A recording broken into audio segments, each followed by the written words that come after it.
നമസ്കാരം. കേരളത്തിലെ വോട്ടർ പട്ടികയുടെ സമഗ്രമായ പരിഷ്കരണത്തോട് സഹകരിക്കണമെന്ന് സീറോ മലബാർ സഭ തങ്ങളുടെ ഇടവക അംഗങ്ങൾക്ക് നിർദ്ദേശം നൽകി. സീറോ മലബാർ സഭയുടെ പുതിയ കമ്മീഷൻ സെക്രട്ടറിയും ചങ്ങനാശ്ശേരി അതിരൂപത അംഗവുമായ ഫാദർ ജെയിംസ് കൊക്കാവയിലാണ് ഈ സർക്കുലർ പുറത്തിറക്കിയിട്ടുള്ളത്. നവംബർ 4 മുതൽ ഡിസംബർ 4 വരെ നടക്കുന്ന SIR പ്രവർത്തനങ്ങളിൽ വിശ്വാസികൾ സജീവമായി പങ്കെടുത്ത് തങ്ങളുടെ പേരുകൾ വോട്ടർ പട്ടികയിൽ ഉറപ്പുവരുത്തണമെന്നും സർക്കുലർ നിഷ്കർഷിക്കുന്നു. ഇതിനായി വീടുകളിലെത്തുന്ന ബൂത്ത് ലെവൽ ഓഫീസർമാരോട് കൃത്യമായി സഹകരിക്കണമെന്നും അവർ ആവശ്യപ്പെടുന്ന രേഖകൾ നൽകി ഫോമുകൾ ശരിയായി പൂരിപ്പിച്ച് നൽകുന്നു എന്ന് ഉറപ്പുവരുത്തണമെന്നും നിർദ്ദേശമുണ്ട്.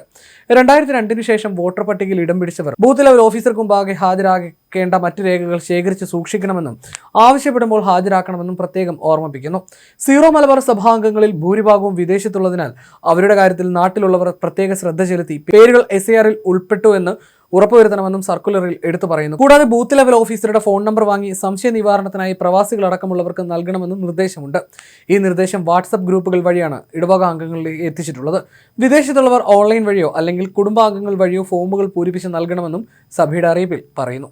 വോട്ടർ പട്ടികയുടെ കൃത്യതയും സമഗ്രതയും ഉറപ്പാക്കുന്നതിനായിട്ടുള്ള പ്രവർത്തനങ്ങളിൽ എല്ലാ വിശ്വാസികളുടെയും സജീവ പങ്കാളിത്തം അഭിലഷണീയമാണെന്ന് സീറോ മലബാർ സഭ അറിയിച്ചു. തിരഞ്ഞെടുപ്പ് പ്രക്രിയയുടെ സുഗമമായ നടത്തിപ്പിന് BLOമാർക്ക് ആവശ്യമായ എല്ലാ സഹായങ്ങളും നൽകണമെന്നും നിർദ്ദേശത്തിൽ പ്രത്യേകം എടുത്തു പറയുന്നു. സീറോ മലബാർ സഭയുടെ രാഷ്ട്രീയകാര്യ സമിതിയായ പൊതുകാര്യ കമ്മീഷനാണ് ഈ വിഷയത്തിൽ വിശ്വാസികളോട് സഹകരിക്കാൻ ആവശ്യപ്പെട്ട ഔദ്യോഗിക സർക്കുലർ പുറത്തിറക്കിയത്. എല്ലാ ഇടവകളിലേക്കും സ്ഥാപനങ്ങളിലേക്കും സംഘടനാ നേതൃത്വത്തിലേക്കും പ്രവാസി കൂട്ടായ്മകളിലേക്കും സർക്കുലർ അയച്ചിട്ടുണ്ട്.